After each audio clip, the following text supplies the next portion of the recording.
How to make Vietnamese coffee. So, ito, may baso lang tayo dito. Pinuno natin ng ice. Ito naman, meron tayong coffee na, drip coffee natin. Yan. And then, meron tayong Alaska Classic natin na sweet condensed. Ngayon, binuhusan natin yung coffee dito sa ating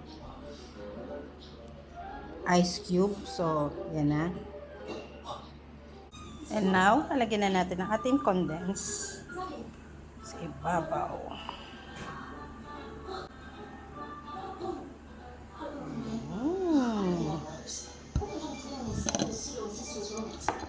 And finally, mix na natin.